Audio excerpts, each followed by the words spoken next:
If you're a new gardener, you're probably wondering when you should start fertilizing your seedlings. You might even be asking yourself how you're supposed to go about doing it. Well, in this video, that's what we're going to talk about: fertilizing your seedlings and how to do it properly.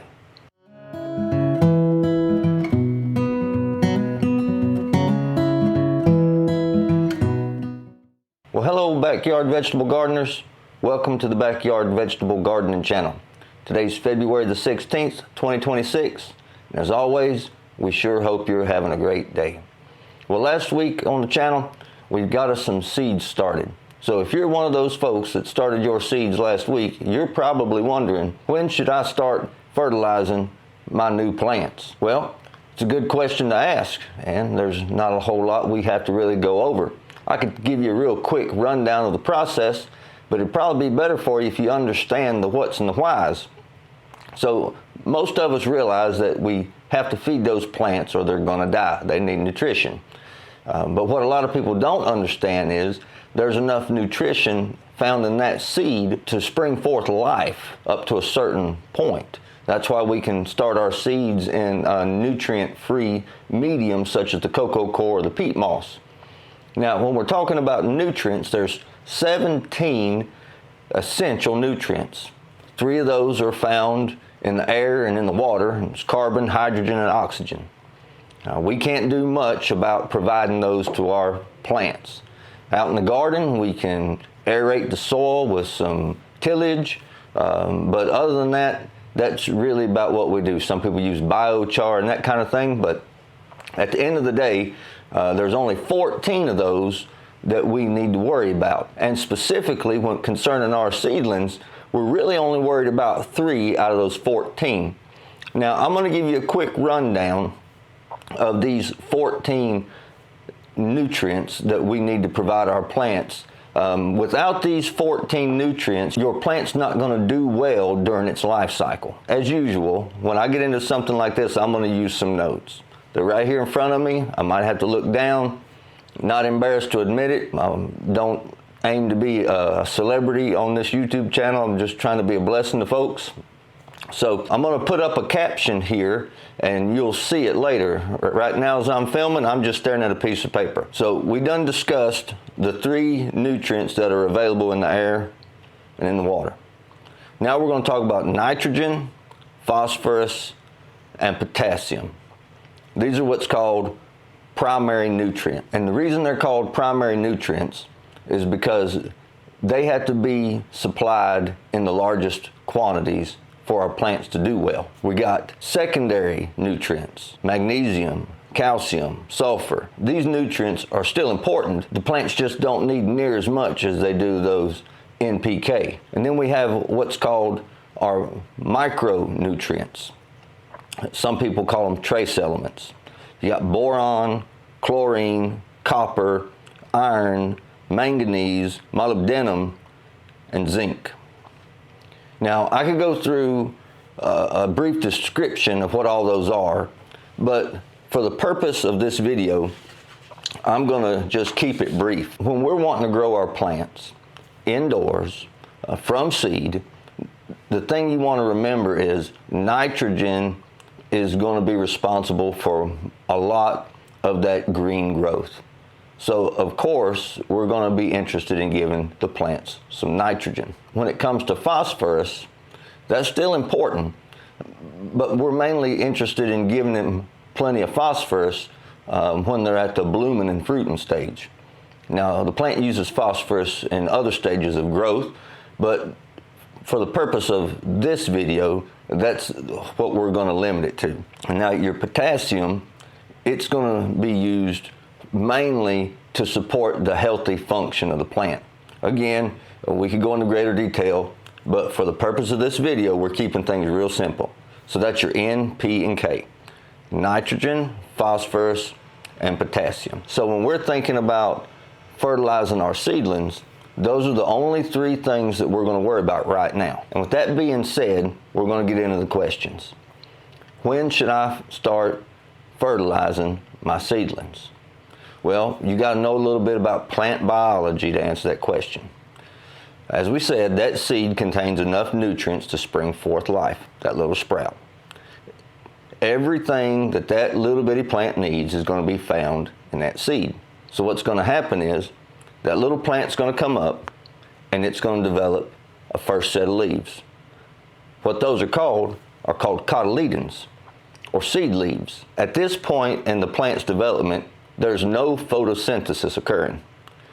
Those cotyledons are what's drawing the nutrients out of that seed into that plant. When your plant produces its first set of true leaves, it really be, to most first-time gardeners, you're going to think that's your second set of leaves. And I guess it could be. But we call those true leaves. And once those true leaves emerge, those leaves are the ones that's going to start triggering the process of photosynthesis. And that's when we need to start fertilizing our plants. Now, it goes without saying, in all these videos and all the comment sections, people are always asking, what type of fertilizer do you use, what brand, what product? And folks, I'm not going to get into all that. I'm going to explain to you the benefit of having the right fertilizer and how to pick the right fertilizer. I will tell you what I'm using. I will tell you how I'm using it. I'm not telling you that's what you should use, but you most certainly can follow my recommendation to safely feed your plants. As far as what fertilizer I use, whether it's organic or synthetic, the answer might surprise you. I use both. We started out gardening and we were 100% organic. We tried to do everything as organic as possible, and we had good success. But what we've discovered is the synthetic fertilizers do have an advantage in some areas, particularly when you're starting your seeds. Now, I use synthetic as well as organic out in the garden too. Won't get into that today. I personally use a combination of both synthetic and organic fertilizers, both to start my seeds and to grow my plants out in the garden. When I'm starting my seeds indoors, I find it much more convenient to use a combination of the synthetic and the organic.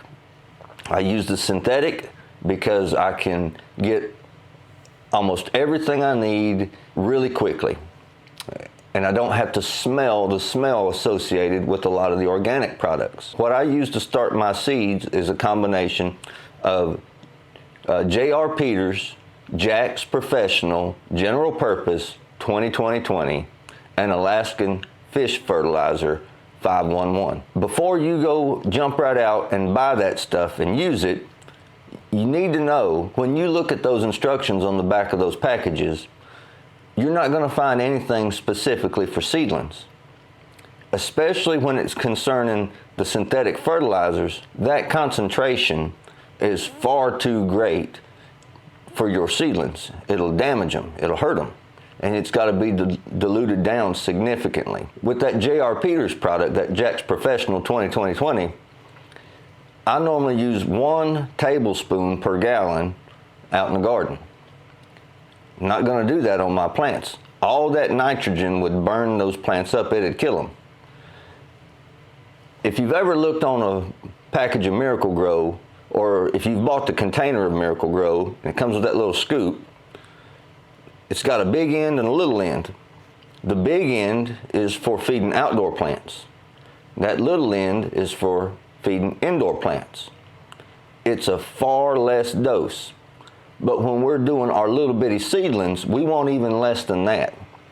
So when I'm feeding an indoor plant with the J.R. Peters product, instead of giving it a tablespoon per gallon, I'll give it 1.5 teaspoons per gallon. When I'm mixing for my seedlings, I'm going to use just under a teaspoon per gallon. I don't want that stuff to be strong enough to hurt those plants. We just want to give those plants enough of what they need to become strong and healthy so we can put them out in the garden. And then after a week or two, then we could start giving them a full dosage. But I said I use a combination. I also mix in 1 teaspoon of Alaskan Fish Fertilizer per gallon. Now, for an outdoor dosage of that stuff, I could use 2 tablespoons per gallon. But I'm going to be honest with you. If you've never used it, you need to listen. That stuff stinks. When you open the bottle, it stinks. When you mix it up, it stinks.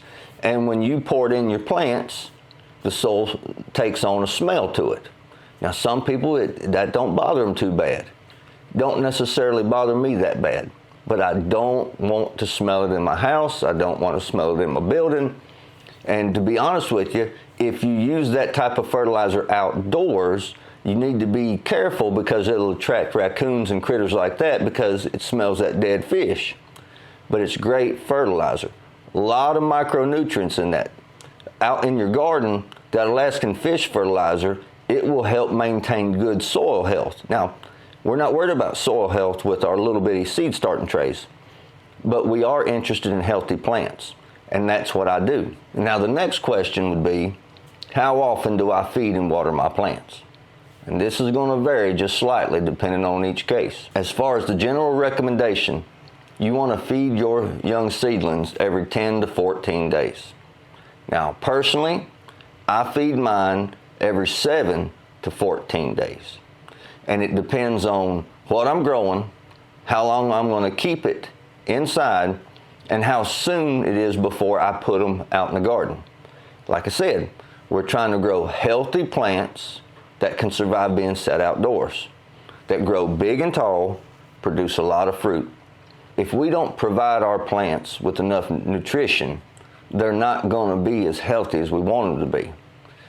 Now, as far as what I would tell you to do, I would not fertilize my plants any more than every 10 or 14 days until you learn a little bit about how to tell if your plant's healthy, what the plant's natural development is supposed to look like. Then you can go from there, because more is not always better. You don't want to kill them with kindness. Same way with your watering. If you give them too much water, that's just as bad as giving them not enough water. You're going to kill your plants. They're going to drown. They're going to get root rot. And when it comes to watering, that's just as easy, but it does take a little bit more observation. Personally, I check my trays every 1 to 2 days. And like on the weekends when I'm not in the office where we're growing these things, Friday afternoon, I will make sure that all of my seed trays are well watered. And that'll last all weekend long. Now, if I just started some seeds, I will come in on Saturday and mist them down just to make sure that they have plenty of water at that top layer so those seeds can germinate properly.